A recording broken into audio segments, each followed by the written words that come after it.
Hola, muy buenas tardes. Xavier, Noelia, Mercedes. Buenas Buenas tardes. tardes. Bienvenidos a este debate de la Fundación Formación y Futuro. ¿Qué tal estáis? Pues bien. Confinados. Confinados, confinados y bien, os veo muy sonrientes, fenomenal. Bueno, vamos a presentar a las tres personas que con nosotros debaten hoy. Vamos a empezar por Mercedes Puente Carballés. Mercedes. Hola. Es la fundadora de Renovatio Biomédica y experta en proyectos precisamente de biomedicina, algo que está muy en boga estos días por la situación en la que nos encontramos. Además es licenciada en Biología, MBA por el Instituto de Empresa y diplomada en Economía de la Salud por la Universidad Pompeu Fabra. Mercedes, muchas gracias por estar con nosotros esta tarde y dedicamos este tiempo. Gracias a vosotros, encantada. Tenemos también con nosotros a Noelia Córdoba Benítez. Noelia es técnico de orientación profesional e inserción laboral del COIE, de la UNED, y lleva la coordinación del programa Emprende UNED. Noelia es licenciada en Psicología por la Complutense de Madrid, especialista en recursos humanos, coach ejecutivo certificada en varias herramientas de evaluación de personalidad y además su experiencia profesional la ha llevado en algunas ocasiones a ser directora de recursos humanos en algunas empresas. Bienvenida, Noelia. Gracias, gracias por la invitación. Buenas tardes. Y en último lugar, Xavier Chalet, no sé si lo he dicho correctamente, espero que sí. Sí, muy bien. Xavier es director del Centro Superior Universitario IGEMA, que está en Barcelona. Y este centro universitario está adscrito a la Universidad Rovira i Virgili. ¿Es correcto, Xavier? Es correcto. Fenomenal. Además es fundador y CEO de Prime Coach y Solutions y asesor y consultor de PIMEC, que es la patronal de la pequeña y mediana empresa de Cataluña, entre otros muchos cargos que tiene. Bienvenido, Xavier, a este debate. Gracias. Bueno, como os comentábamos cuando hablamos con vosotros para comentar en el día de hoy, nos encontramos en una situación un tanto diferente, que nos ha pillado a todos un poco a trasmano, que diría un andaluz, ¿verdad?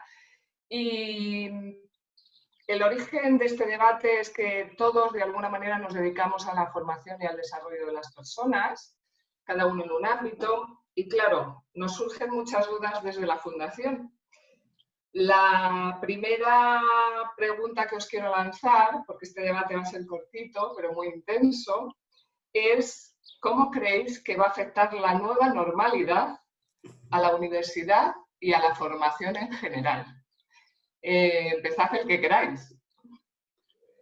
¿Quién se anima? Venga, yo me animo. O Noelia, ¿quieres tú hablar, Noelia? Venga, Noelia. Bueno, venga, Noelia. Desde el ámbito en el que nosotros nos movemos, desde la UNED, lo cierto es que sí que hay cosas que nos han pillado muy a desmano, muy a traspié, como decía Pilar. La suerte es que la andadura de la UNED es ya de hace años, llevan 50 años casi, y claro, hay muchas cosas que teníamos un poco pues ya adelantadas. Nuestros alumnos estaban ya acostumbrados a una virtualidad o semivirtualidad en muchos de los casos y las competencias que se necesitaban un poco para adaptarse a la circunstancia de confinamiento y de no tener presencialidad en las clases, pues no ha sido tanta. Quizás en lo que, por ejemplo, la UNED está haciendo más hincapié ahora mismo es no solamente la parte académica, sino en un acompañamiento también a otros niveles, pues en temas de cómo están preparando los exámenes, la ansiedad de no saber qué va a pasar, de si va a haber exámenes, si no, cómo van a ser, todos estos temas que estamos un poco trabajando sobre la marcha en función de los datos que obviamente la cuestión de salud, que es la prioritaria, nos va permitiendo hacer. Entonces, con respecto a cualquier otra universidad que, bueno, tiene un formato mucho más presencial o que no es semipresencial, creo que hemos tenido la ventaja en este caso de tener a nuestros alumnos acostumbrados a otros formatos. Gracias, Noelia. Xavier. Yo creo que se abre una oportunidad y un paradigma para realmente apostar por una nueva manera de enseñar. Yo pienso que hay muchos programas aún que viven en el siglo pasado. Y hay muchos programas aún, y en las aulas aún se estudia lo que quizás yo estudiaba hace 30 y 35 años. Y la sociedad ha cambiado y estamos en el siglo XXI. A partir de ahí sí que es cierto que, bueno, nosotros en IGEMA hemos apostado porque realmente desde el principio hemos seguido las clases con presencialidad online, porque me gusta hablarlo así, presencialidad online, porque no deja de ser, exacto, no deja de ser el hecho de continuar con las mismas clases, con el mismo horario lectivo, con la misma carga de trabajo, pero desde un punto de vista de analizarlo a través de una pantalla de ordenador y tal como estamos haciendo ahora, pues este debate o esta conferencia, ¿no? Entonces, pienso que quizás lo que nos hace falta es buenos gestores en el ámbito de gobierno para que realmente entiendan y sepan cómo y de qué manera tendríamos que enfocar esa formación de futuro. Quizás ya no estamos delante del paradigma de tanto memorizar y estamos más en el paradigma de más interpretar, más investigar y más tener criterio y rigor para tomar decisiones.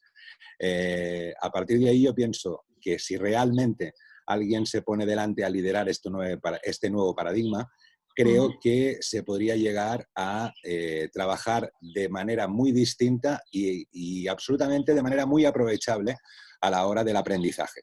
De hecho, nosotros en IGEMA lo hacemos ya así, porque nosotros lo que intentamos trabajar desde el primer punto de vista, sobre todo en la carrera de ADE, de Administración y Dirección de Empresa, es ya la investigación, las ganas por emprender, el hecho de que los propios alumnos, o bien a través de su propio trabajo individual o a través de un trabajo en grupo, puedan hasta incluso pues, ver cómo lideran ese grupo, cómo y de qué manera pueden trabajar conjuntamente, porque el trabajo de equipo es vital, porque una persona sola es muy probable que no pueda conseguir demasiados logros.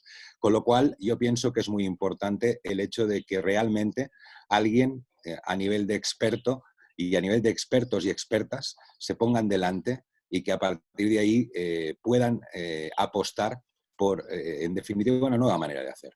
Y esto que ahora nos estaba ocurriendo, que todo el mundo ha tenido que reinventarse, pues quizás a lo mejor podríamos aprovecharlo para que realmente sea una oportunidad para implementar nuevas maneras de hacer y maneras que implican el hecho de que las personas que hoy en día quieren estudiar también se sientan útiles estudiando. Porque al final, si aún depende de qué temarios o depende de qué programas aún se están dando materias como hace 30 y 35 años, pues también se pierde el interés, pienso yo. Gracias, Xavier.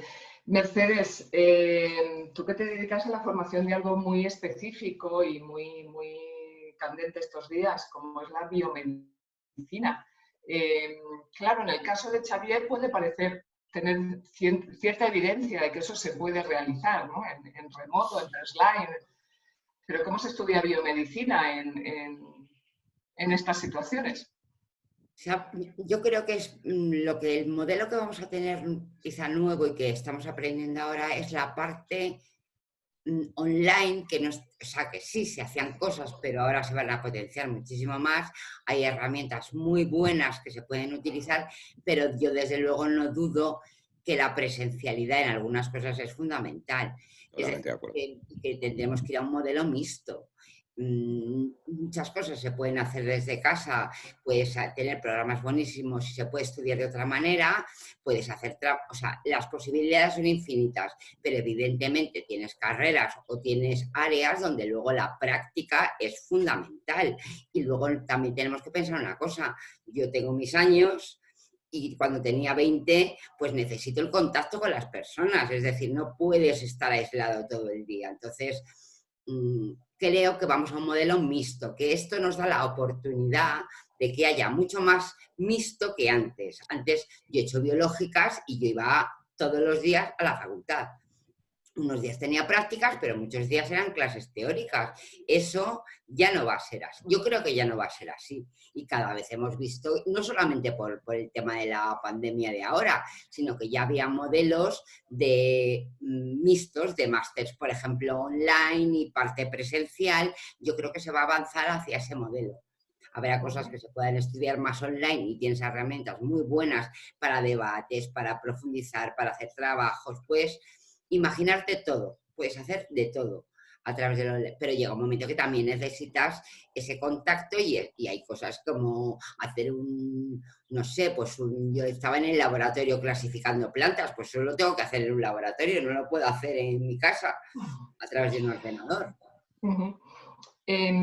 Han sido bastante polémicas las declaraciones recientes de algunos de nuestros ministros en relación a la formación. Noelia se ríe porque le afecta directamente, porque parece que el ministro Castel se olvidó de la UNED y se olvidó de la Menéndez Pelayo, universidades de referencia y las únicas que además dependen realmente del gobierno, el resto están transferidas las competencias. Y este hombre, el señor ministro, lo que preguntaba era, o lo que proponía era hacer. En el mes de febrero hablaba de un Erasmus rural, que estaba con una prueba en Zaragoza, de biólogos que estaban, y veterinarios que estaban en entornos rurales haciendo parte de la carrera. Luego hemos virado y la ministra ahora propone que solo vayan 15 alumnos a clase, por lo menos en los niveles más bajos, no sé en la universidad, no sé si está completamente definido esto. ¿Qué va a pasar? Porque claro, está muy bien, ¿vale? Tenemos que ir a hacer las prácticas. ¿Cómo nos repartimos? ¿Se van a alargar los tiempos? ¿Se van a ampliar los espacios? ¿Se van a cortar las carreras? ¿Cómo creéis que va a suceder todo esto? Hombre, en el caso nuestro, efectivamente lo que dices, tenemos que esperar un poco a ver cómo se articula. Realmente nosotros en las sedes de los centros asociados que tenemos repartidos en toda la geografía española, tienen la oportunidad de ir en formato presencial, aquellos alumnos que quieren. Y bueno, en ese sentido, aquellas estructuras que sean presenciales tendrán que cumplir con la normativa que nos vayan diciendo que es 1 metro, que son 2 metros, pues habrá que adecuarlas, ¿vale? Lo bueno, que tenemos muchos centros asociados y que la costumbre de los alumnos, porque también el perfil es un poco peculiar, aunque cada vez va bajando más la edad de la UNED, pero sí que tenemos un perfil que normalmente es gente que trabaja, con lo cual la asistencia, digamos, a las tutorías hay en asignaturas y en carreras en las que sí que es muy habitual, pero muchos de ellos lo siguen de forma habitual a través de unas plataformas que tenemos que permiten interactuar con el profesor, hacer preguntas y tal. Con respecto a las prácticas, si bien en la UNED no tenemos todas las carreras, porque efectivamente elementos de biomedicina obviamente no es tan fácil ejecutarlas en este sentido, ni por materiales ni demás.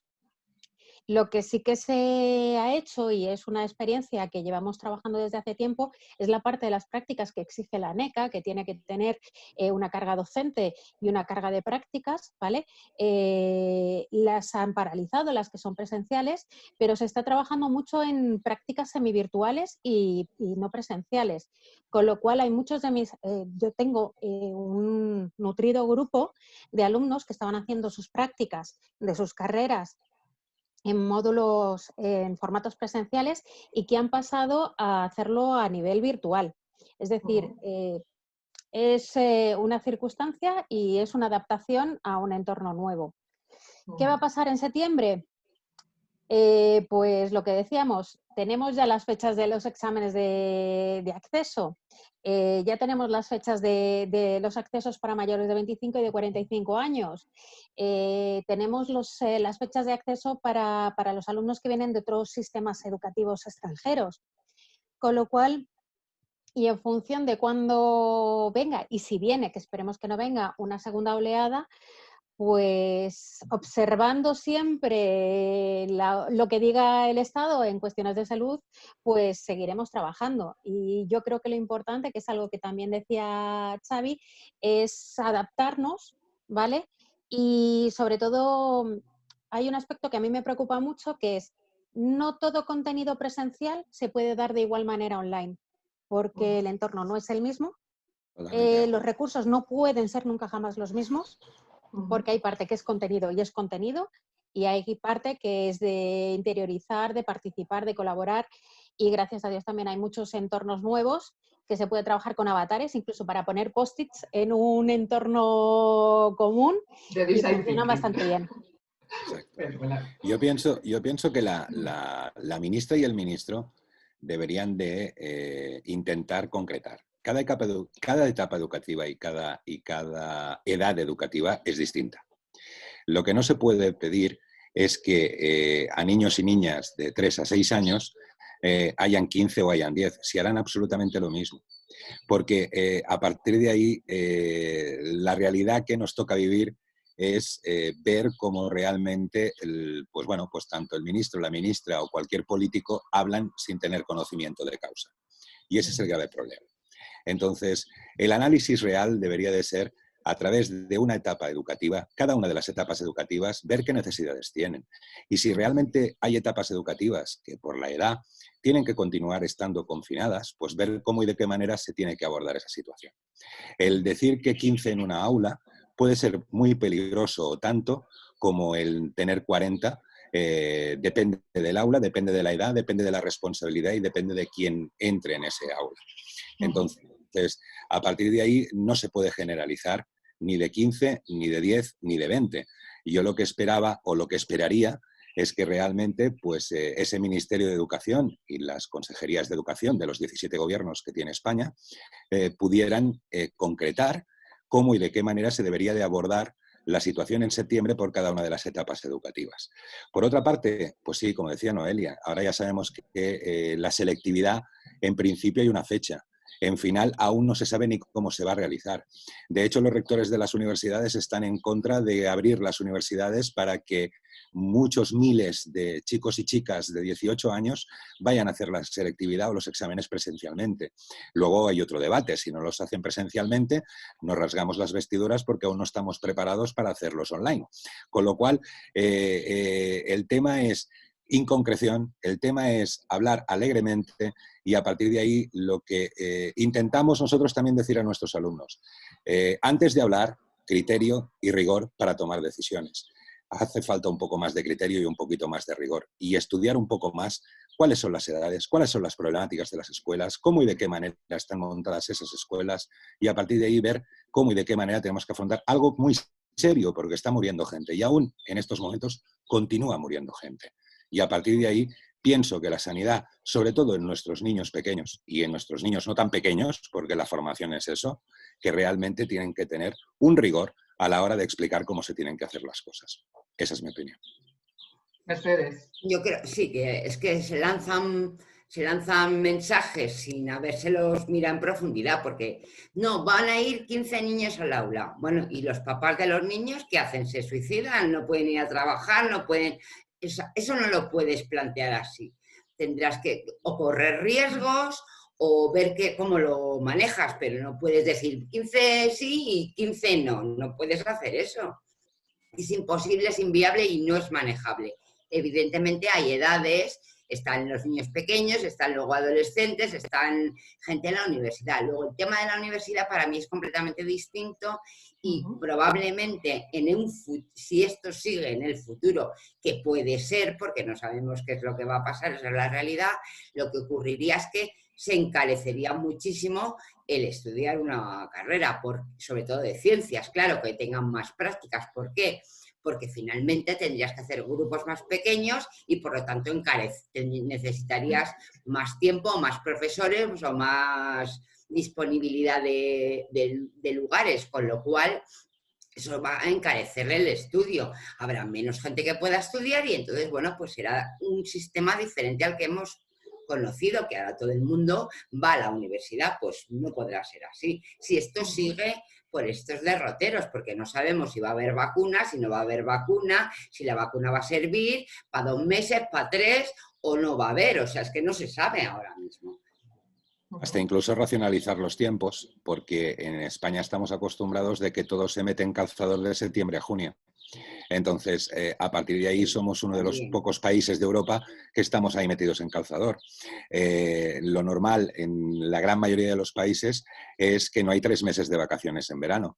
Entonces, a partir de ahí hay muchas cosas que quizás deberemos de aprender a racionalizar y deberemos de conjugar de otra manera a la cual estábamos acostumbrados.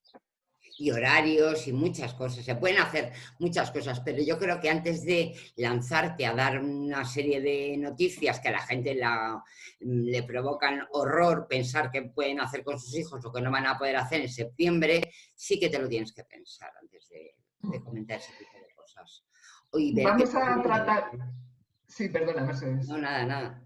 Vamos a tratar de poner encima de la mesa un poco la creatividad entre todos y me gustaría que nos dijerais qué elementos diferentes a los que ya existen creéis que van a ser necesarios a partir de ahora para que la formación, y en particular la universidad, pero toda en general, funcione en niveles de calidad óptimos, en asistencia, en todo lo que supone realmente la formación.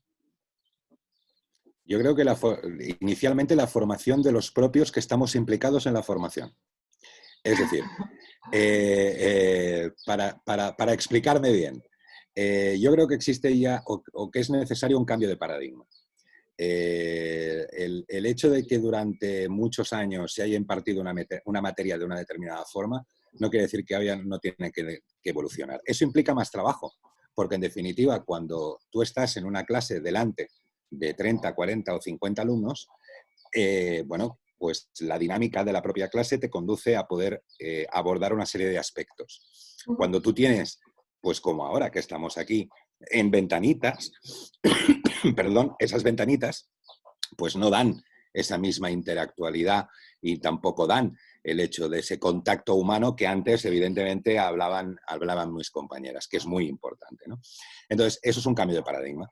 La preparación de la clase tiene que ser muy distinta, el hecho de dinamizarla es muy distinta, el hecho de que sea aprovechable es muy distinta y a partir de ahí implica un trabajo y una formación por parte de los formadores, que realmente sean creativos cada uno en el área que les toca y se preparen las clases de una determinada forma totalmente distinta a la que estábamos acostumbrados a prepararnos una clase.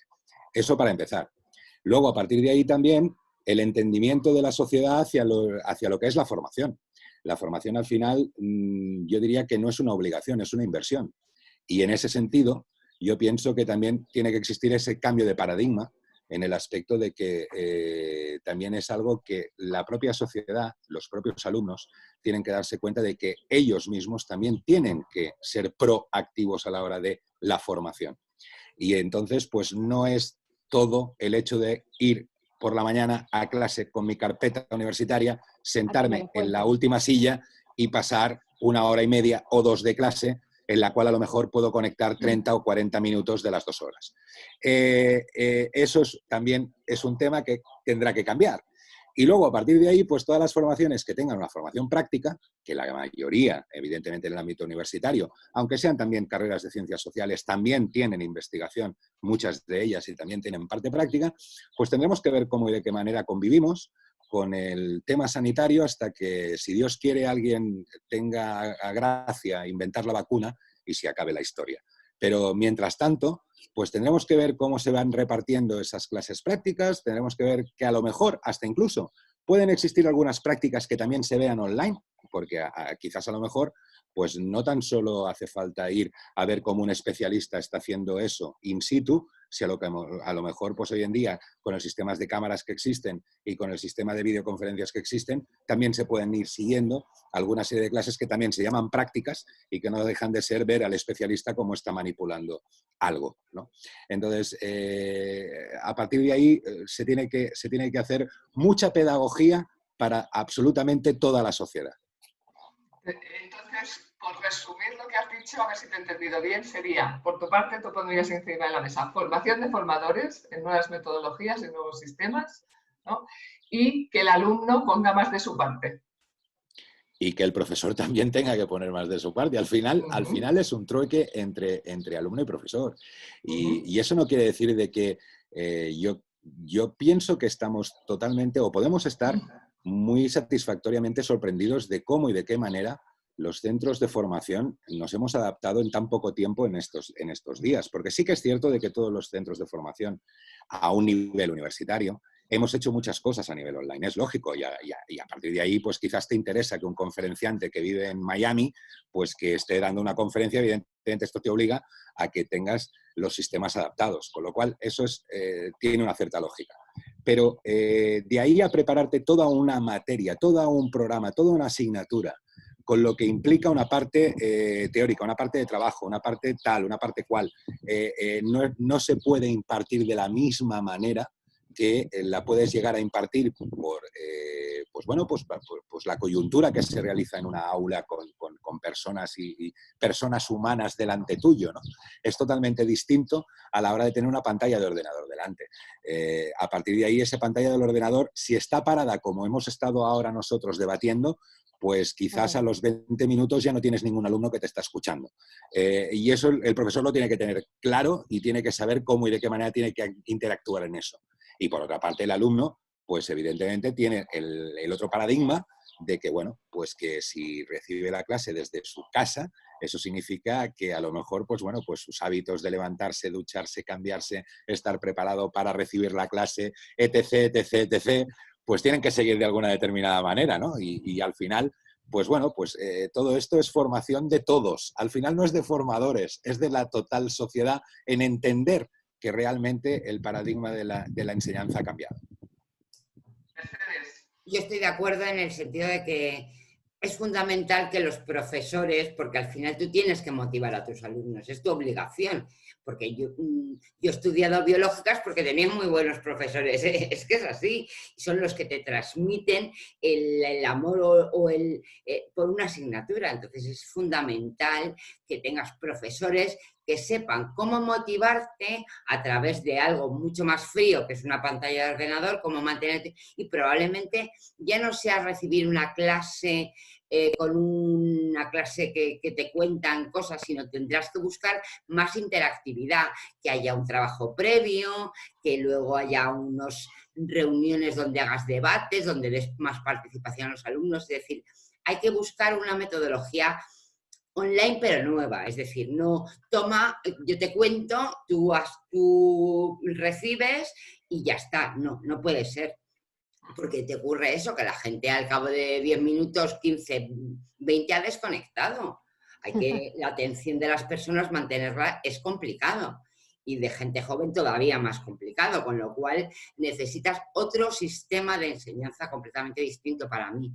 Ahora, eso conlleva profesores muy buenos y muy entregados, ¿eh? O sea, no puede ser cualquiera que diga, bueno, yo doy mi clase, que esto me lo sé muy bien y no puede ser. Y mucho trabajo. Además que digamos, el gran volumen de profesorado en todas las universidades. Yo ahora trabajo en la UNED, pero he trabajado en la Autónoma y vengo de estudiar en la Complutense. O sea que todas en Madrid, pero tengo un abanico de experiencia amplio. Y todos conocemos, como decía Mercedes, profesores, o como decía Xavi, que siguen contando exactamente lo mismo. Incluso yo he visto profesores con acetatos, que muchos de los que son más jóvenes que nosotros no sabrán ni lo que es. Entonces, no puedes estar impartiendo lo mismo desde hace efectivamente 50, 40, 30 años, ni incluso hace 10, porque los formatos son distintos, nuestros alumnos son distintos, ¿vale? Y encima tenemos una pantalla que no nos permite a lo mejor en un momento determinado detectar que un alumno está pues congelado, y no está congelado porque la señal le llegue mal, sino porque está completamente pasivo, y desde luego la proactividad del alumno también es fundamental. El que tú vayas a clase a recibir una lección magistral, eso ya no es del siglo pasado, o sea, es que ya no debería de ser en ninguno de los casos, ni en presencial, ni en virtual, ni en semipresencial. Hay que trabajarlo antes, la universidad, yo me centro en la universidad, pero hay que preparar antes, hay que llevar unos contenidos porque hay cosas que hay que aprenderse y no hay otra cosa, pero sobre todo es el intercambio de conocimiento, el intercambio de opiniones, el poder debatir, el poder intercambiar. Al fin y al cabo, tú puedes ir a clase de un profesor que tiene su derecho a establecer cuál es su abanico de docencia, pero si eliges a otro profesor dentro de la misma universidad, a lo mejor te encuentras con que dentro del mismo temario, pero te da cosas completamente diferentes. Entonces, lo enriquecedor de la universidad es coger tú el toro por los cuernos, decidir hacia dónde te quieres ir y por dónde te quieres mover en ciertas ramas de conocimiento, y conocer y saber y tal, moverte tú. que si bien los profesores efectivamente se tienen que modernizar y ponerse las pilas, ¿vale? Pero también los alumnos. O sea, yo he visto un cambio. Yo llevo prácticamente 10 años en el entorno universitario y he visto un cambio brutal entre los alumnos de hace 10 años y los alumnos de ahora, que van, pues eso, a ver qué me cuentas, a ver qué me das, a ver, dame las presentaciones. Es que si no me das la presentación en PowerPoint por correo electrónico antes del examen, eso no me puede entrar en el examen. Perdóname usted. Es que eso forma parte de una generación, con perdón, bueno, de burbujitas que hemos ido creando entre todos. Yo siempre pongo el ejemplo de que yo soy de la generación que íbamos en bicicleta, en bañador, chanclas y sin frenos. Y yo he visto la generación de mis hijas que parecía que iban a hacer hockey hielo cuando cogían la bicicleta. Entonces, a partir de ahí se nos ha ido mucho el hecho del gran proteccionismo que estamos haciendo. Pero al igual que ahora los alumnos sí que piden y llegan y dicen, bueno, si no me cuentas, a mí que me cuentas que tengo que estudiar, porque es así. Pero por otra parte también, lo que hablaba yo de los programas es, mira, en casa tenemos 4 generaciones entre que hemos estudiado ADE económicas, 4 generaciones, es decir, yo me llevo 13 años con mi sobrino mayor, luego me llevo 20 años con mi sobrino el pequeño y ahora mi hija, que está haciendo primero de bachillerato, está pensando si quiere hacer ADE o no, que sería la 4ª generación en el caso de que quiera. ¿De acuerdo? Pues los 3, es decir, mi alumno, mi sobrino pequeño tiene 30 años, mi sobrino mayor tiene 38 años y yo voy a decirle la edad, 50 años. ¿De acuerdo? Los tres, en diferentes universidades en Cataluña, en primero de ADE o económicas o empresariales, porque al final todos hemos hecho un mix hasta que no se ha reorganizado la historia, ¿vale? Los 3 hemos hecho la misma teoría económica, macro y microeconomía de primero de económicas, ADE, lo que queráis, con el señor Mochón. Los 3. Que yo no digo que el señor Mochón hace 50 años hiciera un libro perfecto. Yo lo tengo hasta incluso en mi despacho en IGEMA. Si queréis, lo podéis venir a comprobar. Lo tengo. Sí, lo tengo. Pero lo que no puede ser es que llevemos 50 años haciendo una asignatura en primero de carrera que pidamos o demos la bibliografía, la misma bibliografía, no más bibliografía. Si no, oigan usted, estudies este tocho de libro, porque es un tocho, donde usted aprenderá cómo funcionan las curvas de oferta, las curvas de demanda, cómo funciona tal. O sea, no puede ser. Entonces, eso es lo que está ocurriendo en la formación hoy en día y en la formación universitaria hoy en día. Y es así. Porque es más cómodo agarrarte a lo que ya sabes, a lo que ya conoces, que innovar. Innovar siempre lleva un riesgo. Si tú planteas las clases de una forma diferente, donde el alumno tenga que participar mucho más, tenga que buscarse la vida, tenga que mirar en diferentes sitios y recoger información, tú tienes más problemas, el alumno tiene también más problemas porque tiene que y es mucho más fácil pues soltar un rollo y ya está. Incluso el rollo actualizado, porque vamos, habrá gente que también lo actualiza, pero la realidad es que hacer casos prácticos, hacer trabajo, te da a ti trabajo y al alumno también. Entonces, es un cambio de mentalidad que también lo cierto es que yo creo que a los profesores se les debería exigir. O sea, yo lo siento, a lo mejor soy una tirana, pero yo lo exigiría, vamos, pero desde los niños es que pequeñitos. el sistema causará la propia exigencia, yo creo. Es decir, al final, el mismo interés del hecho de que continúen conservando alumnos o no, también llevará al sistema de poder cambiar. En Pues definitiva, de también privada. todas... Bueno, pero es que nosotros en todas, claro, yo puedo hablar por lo que realmente nosotros marcamos, y lo que nosotros marcamos es siempre la búsqueda de la excelencia. A partir de ahí, esa búsqueda de la excelencia, nosotros no paramos en eso. Y sí que es cierto que el señor Mochón forma parte de la bibliografía, como es lógico y es normal, pero forma parte de la bibliografía. Yo no le digo a un alumno mío de primero que se tiene que comprar el señor Mochón, ¿de acuerdo? Entonces, a partir de ahí, yo pienso que el paradigma es distinto y que realmente también el hecho de poder medir los rendimientos del profesor, no tan solo del alumno. Al final, no es que el profesor tenga la razón y el alumno tenga que recibir, sino realmente en todas las universidades y en nuestra institución universitaria, lo primero que tenemos claro es ver cómo y de qué manera los alumnos evolucionan, cómo y de qué manera los alumnos, con criterio, eso sí, explican cómo y de qué manera reciben sus clases y cómo y de qué manera el profesor está implicado. Y eso se tiene que tener en cuenta, en la pública, en la privada, en donde sea, porque lo que hemos dicho desde el principio es que esto nos da una oportunidad de cambiar el paradigma formativo del país y tener, gracias a Dios, algún día alguien que con sentido de Estado no quiera cambiar las leyes de educación por partidismo y que se den cuenta de que la educación y la formación está por encima de colores políticos. Con perdón.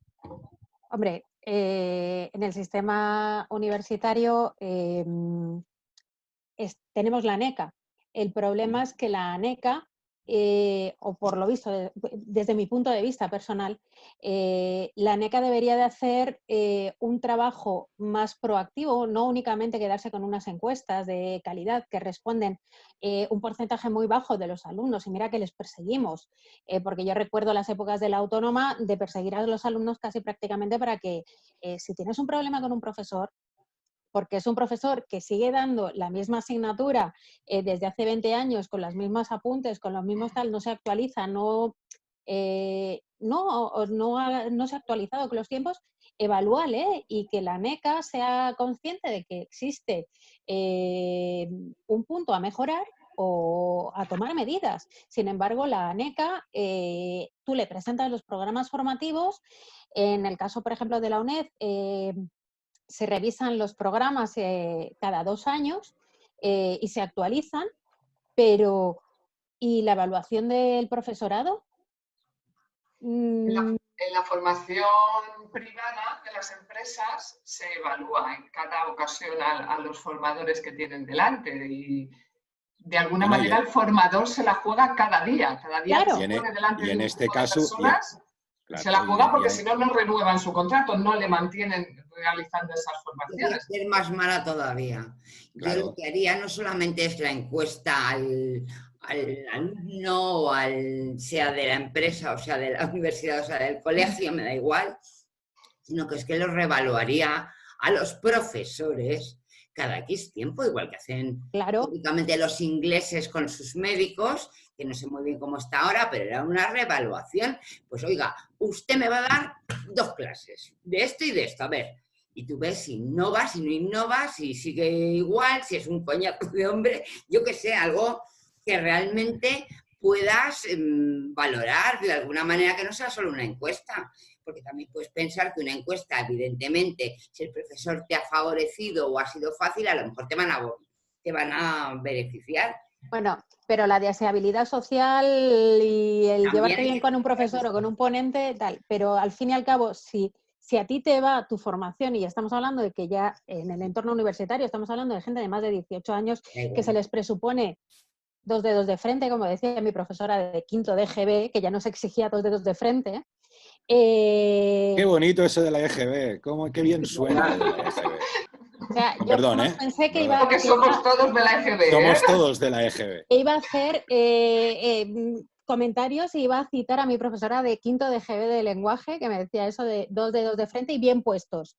Pues se supone que los que van a la universidad deben de tener un criterio y saber si el profesor me lo está poniendo en bandeja, o como decían algunos representantes de estudiantes de la universidad, que yo es que me rasgaba las vestiduras, que querían el aprobado generalizado. ¿Estamos locos? O sea, ¿qué criterio es ese? O sea, ¿por qué? O sea, a ponérmelo fácil, yo en casa tengo uno de 9 años y tengo uno de 17 para 18. Me decía, no, es que claro, es que es injusto que nos den el aprobado general. Digo, perdóname, ¿qué aprobado general? O sea, tú te sabes los contenidos que tienes que tener mínimos para poder avanzar y poder tirar para adelante, que además en este caso, bueno, no es mío, pero como si lo fuera, tú quieres estudiar en la universidad. ¿Tú vas a tener los conocimientos mínimos para poder acceder a la universidad y sacar rendimiento de tus estudios universitarios? ¿Vas a poder abarcarlos de forma responsable? ¿Qué queremos? ¿Un aprobado general a todos los médicos? Pues yo, perdóname, pero quiero que me opere el mejor médico que haya. ¿Qué quiero que me atienda? El mejor profesional, que no le hayan dado un aprobado general. Entonces, Pero ese es el cambio de paradigma que yo decía antes. Es decir, hay gente que simplemente busca un título porque se piensa que con la obtención de ese título tendrá ese carnet de conducir que a lo mejor no aprenderá a conducir en su vida. O al revés, es decir, realmente gente que quiera realmente formarse y al final que sepa y que quiera especializarse y quiera dar una respuesta en un sector concreto. Eso es lo que yo decía antes de hacer pedagogía a todo el mundo. No tenemos que luchar por un título, tenemos que luchar realmente por ser competitivos y que a partir de ahí, si podemos transmitir y la gente puede llegar a entender y la sociedad puede llegar a interiorizar que el ser competitivo es y pasa por formarse, por preocuparse, por cultivarse, por investigar y porque realmente él mismo pueda aportar, o si vamos continuando pensando que un título, y ya no digo nada más porque no quiero ser irreverente, a partir de ahí ya lo tenemos todo listo y podemos conducir, pues bueno, nos estamos equivocando, que es lo que está ocurriendo. Aunque de todas maneras también me gustaría dar una pequeña lanza, porque continúo pensando, y quizás a lo mejor decís que soy un romántico, pero continúo pensando que una gran parte de las personas que nos dedicamos al mundo de la formación lo hacemos por vocación y porque nos gusta. Y a partir de ahí yo sigo lanzando ese dedito diciendo no, no todos somos malos ni todos somos buenos, pero sí que creo que realmente una gran mayoría, y eso me gustaría que fuera así, estamos ahí por vocación, por sentimiento, porque nos gusta y porque realmente queremos dar lo mejor de nosotros en nuestras clases, en nuestro funcionamiento y en nuestra gestión del día a día. sí, No lo dudo, pero yo revaluaría. Evidentemente. Tú el elemento que pondrías encima de la mesa, Mercedes, es reevaluar al reevaluación no. todo, ¿eh? Cualquiera, o sea, algo que ha sido por oposición, lo que sea, o hay que reevaluar a la gente. O sea, tiene Totalmente que tener un nivel de, digamos, de estrés suficiente en sus conocimientos, en su innovación. Y si hay gente que de motu propio lo hace y hay gente que no, entonces tienes que, digamos, obligar a que eso sea así. Simplemente lo que decía antes Mercedes es un problema para un profesor hacer una clase dinámica con ejercicios, con actividades, con tal. Yo, o sea, sinceramente, a mí, si yo tuviera que seleccionar a un profesor, el primer problema, o sea, la primera vez que le oyera decir problema para eso, le mandaba a su casa con cariño. O sea, sinceramente. O sea, el que no disfrute con su trabajo docente, es no. que puede ser. Una última pregunta que vamos rapidito ya fuera de tiempo. Se nos avecina una situación económica complicada, por no decir muy complicada o muy complicada, en la que va a haber un montón de profesionales que van a ser despedidos, que ya están siendo despedidos. Y lo que ocurrió en la crisis anterior, al menos en España, fue que todos esos grandes profesionales se dedicaron a dar formación. No sé si os está pasando que os llegarán multitud de invitaciones para webinares de todo tipo. A día de hoy nos podríamos tirar prácticamente las 24 horas del día asistiendo a webinares, a formaciones, a montones de cosas que se están ofreciendo además de manera gratuita. Y quisiera preguntaros, ¿pensáis que eso va a favor o en contra del valor de la formación? ¿Y cómo puede alguien discriminar el grano de la paja? Discriminar ahora mismo es complicadísimo porque está en la avalancha de cosas, a menos que conozcas ponentes, conozcas quién lo da, tengas un cierto background ahí que te haga escoger, ahora es muy difícil. Es más, es saturante la cantidad de cosas que hay online ahora mismo. Mira, por ejemplo, nosotros hemos decidido suspender incluso cursos hasta septiembre porque era tal la cantidad de cosas que yo creo que además la gente que está en el entorno sanitario está hasta aquí, pues dices, mira, vamos a dejarlo porque es que te están machacando con todo lo online y los webinars y todo eso. ¿Va a ir en contra o a favor? Yo creo que se asentará.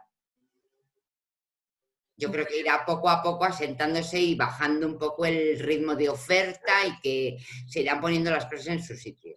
Sí, pero va a haber, en España 4 millones, 5 de personas en paro, de las cuales muchas son grandes, todas son grandes profesionales, pero algunas personas muy especializadas y que, como decía antes, en la anterior crisis se dedicaron a ser consultores de formación en el área en el que conocen, porque además en Internet hay profesionales que enseñan a montar negocios digitales y que están transmitiendo una idea, en mi opinión, falsa de que todo el mundo se puede dedicar a la formación, que con poco que conozcas un tema puedes formar a otros que saben menos. Y eso, claro, siempre es cierto, pero claro, ¿en qué base lo medimos eso? Entonces, Xavi se está riendo y Noelia está diciendo que no con la cabeza, porque yo creo que estamos todos un poco en esa sensación de lo que dice Mercedes, saturación. Yo ya no he vuelto a ver un webinar de todos los que me ofrecen desde la segunda semana de confinamiento, no sé vosotros, pero ahora, ¿qué creéis que va a ocurrir? Además de que se aposente un poco, claro, luego va a haber otra vez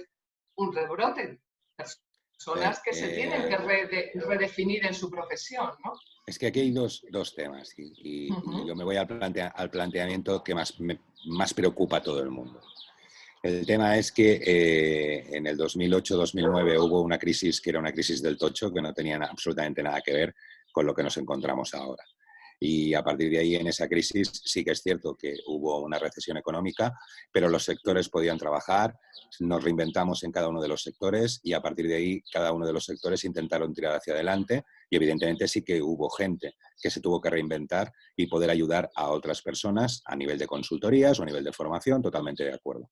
Hoy en día el tema es más complicado. Se están cayendo sectores que mantienen el PIB de nuestro país, sectores como el turismo, sectores como la restauración, sectores que en definitiva se están cayendo.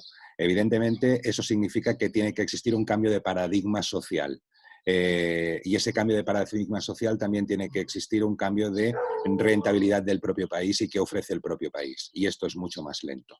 El hecho de que si esto continúa afectando hacia que este factor de 82 millones, 83 millones de turistas al año que nos dan dinero y nos dan vida en este país, pues tarden muchos años en poder venir.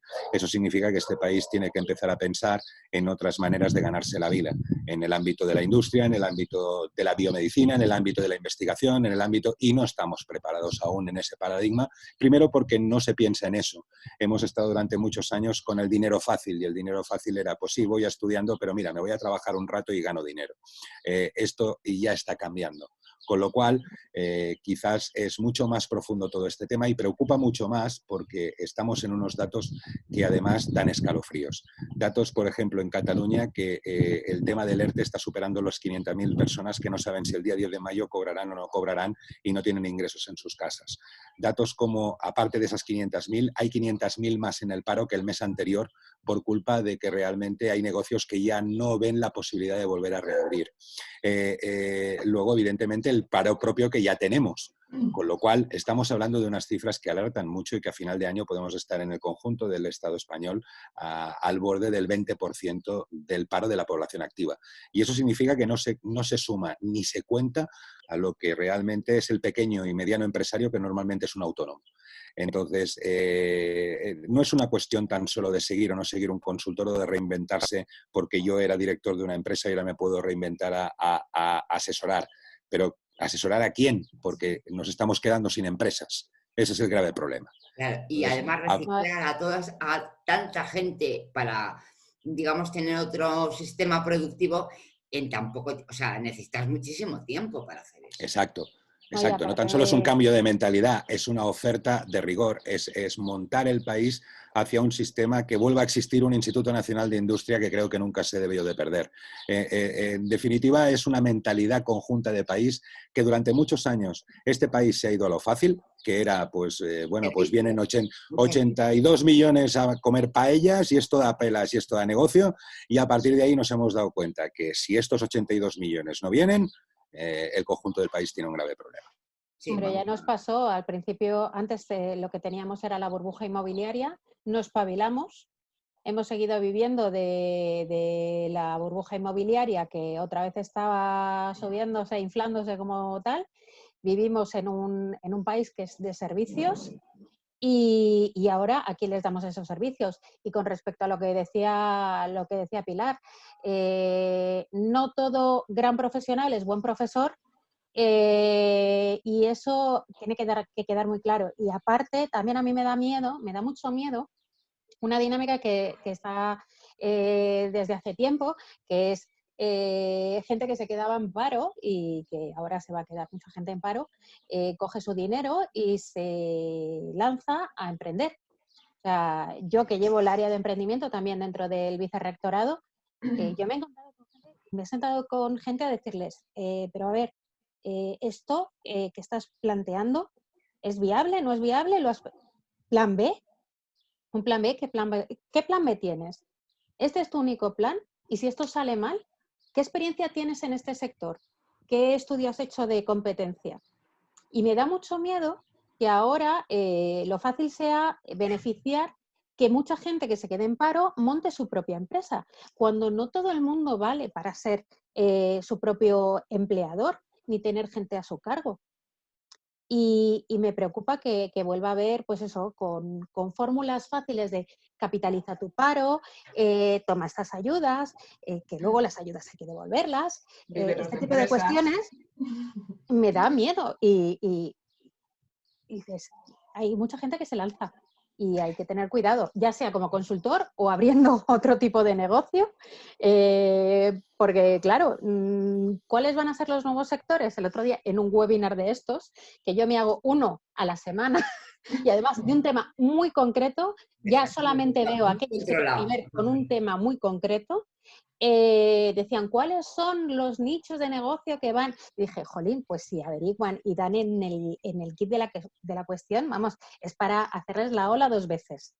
Claro, se forran. El que dé con el nicho se forra. Ahora, siempre cuando hay crisis y cuando no hay dinero, hay unos nichos. Yo lo que pasa es que no sé hacerlo. Por ejemplo, reparación, yo no sé reparar nada, entonces no puedo dedicarme a eso. O sea, hay ciertas cosas que sabes que antes te lo comprabas nuevo, ahora lo vas a arreglar, porque no tienes dinero para comprarte uno nuevo. O sea, esas ciertas cosas, la alimentación, pues siempre va a ser algo seguro, porque eso, es más, decían, es que me estuve riendo mucho porque era de la crisis del 29, qué negocios habían prosperado después. Entonces eran cosmética, fíjate, porque decían que las mujeres no renunciaban a comprarse barras de labios, por ejemplo.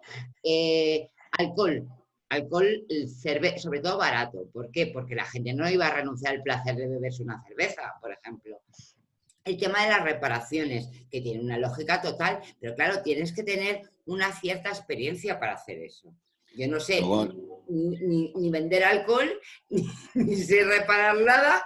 Y luego no tan solo eso, hay muchísimas empresas que, aunque parezca mentira, exportan muchísimos productos y fabrican muchos productos. ¿Pero dónde los fabrican? En la fábrica del mundo, que es China. Sí, bueno, entonces, a partir de ahí también tendremos que debatir sobre cambiar un estatuto de los trabajadores por un estatuto del trabajo, donde realmente a lo mejor pues tengamos que ver cómo y de qué manera se aborda esos temas, cómo y de qué manera desde las instituciones y las administraciones se ayuda ahí para realmente ser competitivos a la hora de fabricar y que realmente pues no haya tanta diferencia como para que a las empresas les haya salido rentable o a cuenta el hecho de fabricar tan lejos de nuestro país y a partir de ahí ver cómo y de qué manera todo esto se compensa. Eso es inversión en el país y eso es lo que creo que debería de hacer la administración pública, invertir en el país, invertir en un estatuto del trabajo, invertir en cómo y de qué manera se puede producir aquí a nivel competitivo, ayudar a las empresas y a los trabajadores a cubrir esas diferencias salariales para que realmente seamos competitivos y podamos producir aquí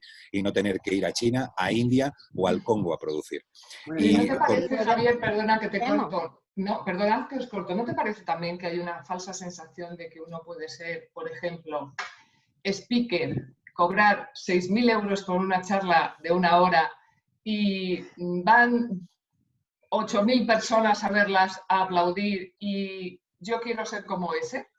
¿No os parece que hay una sensación de trabajos fáciles que muchas personas, y no solo gente joven, yo lo observo mucho en las empresas, no, es que me acuerdo fulanito que fui a una charla, he pagado 800 euros por ir a esto? Hay una sensación, quizá porque vivimos en el mundo de la consultoría, la formación, el desarrollo, pero hay una sensación de que el evento multitudinario con 5 ponentes que ganan un pastizal,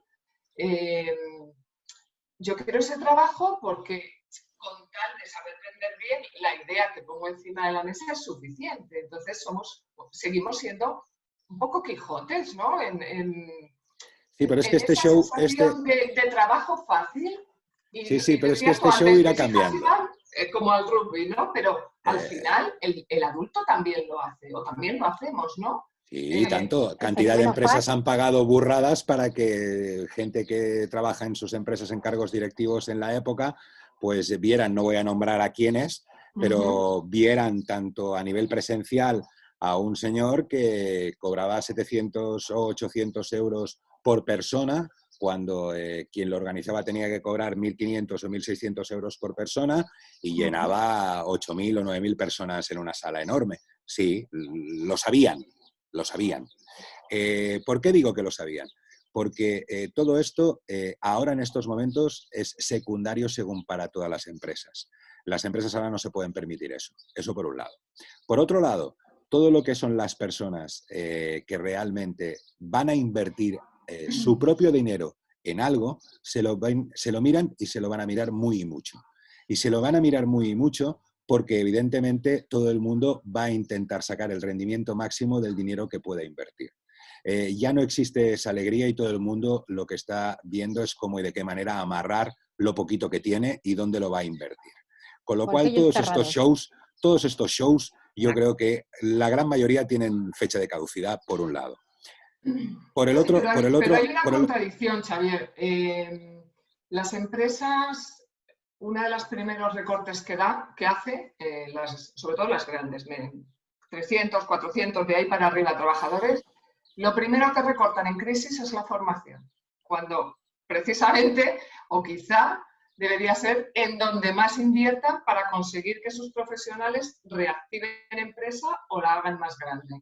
¿Vale? Entonces, es contradictorio, pero eso no sucede en España por ser España, eso sucede Pero es que prácticamente en todo el mundo. pero es que la formación en las empresas en las cuales estaríamos, porque esto ya sería otro debate, si entramos por la formación continua, por la formación a través del consorcio de formaciones, a través de las patronales, a través del tal, esto entraríamos ya en otro debate. Y a partir de ahí, vuelvo a repetir, esas formaciones no están ni bien planificadas, ni bien organizadas, y se hacen para continuar obteniendo fondos del Fondo Social Europeo y a partir de ahí gastarse esos fondos en lo que les conviene.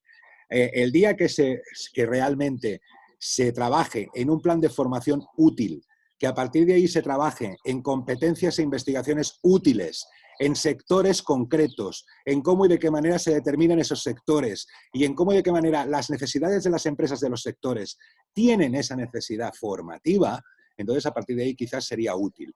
Pero el problema que hay es que hasta incluso en épocas de bonanza, al final, lo que las empresas siempre han querido ha sido la formación bonificada.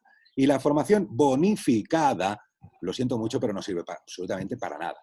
En cambio, invertir en una formación a medida, que hay empresas que lo han hecho, pero eso les ha costado dinero, ¿vale? Porque hacer un plan de formación invirtiendo en necesidades reales de la formación de la empresa, eso quiere decir de que esa empresa ha invertido dinero en tener una serie de personas internas en la empresa que han diseñado un plan formativo, que han hecho un buen trabajo de recursos humanos, que han hecho un buen plan de carrera profesional interno, etc., etc., etc., etc.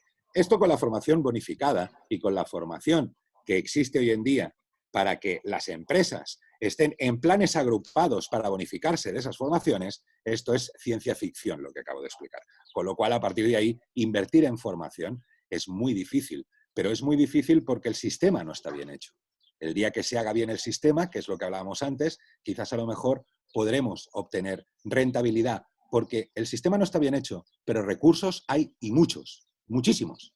Y la lástima es que nadie sabe dónde van a parar esos recursos. Por eso digo de que quizás valdría la pena de que hiciéramos otro debate algún día.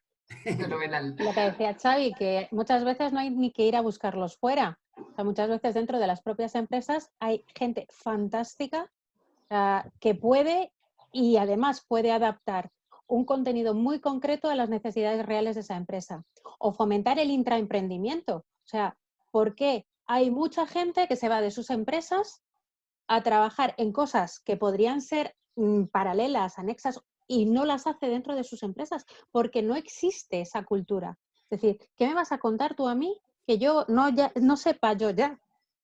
Esto, y dices, Pues si Bueno, toda la vida has hecho así, ¿qué me vas a discrepo. decir tú ahora? Me vais a perdonar, pero discrepo un poco en ese punto. Yo me dedico a ofrecer formación, entre otras cosas, a las compañías, y sabes que discrepo en ese punto porque no todo el mundo lo hace así. De hecho, hay muchísimo Claro. programa de mentoring y Sí. los tengo. Esta misma mañana teníamos un webinar precisamente con una empresa que hablaba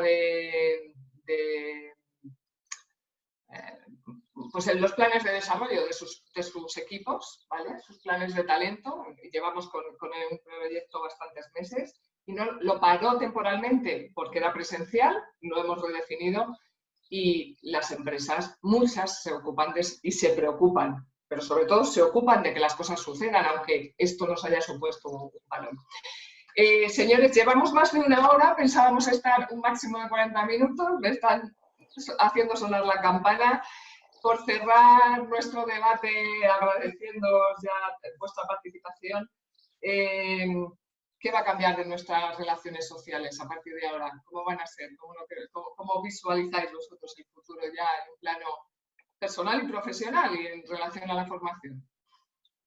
Yo creo que no tiene por qué ser terrible. O sea, creo que no, que quizá hemos vivido, si esto sigue de esta manera, tendremos más cuidado, pero este miedo atroz pasará, todo pasará.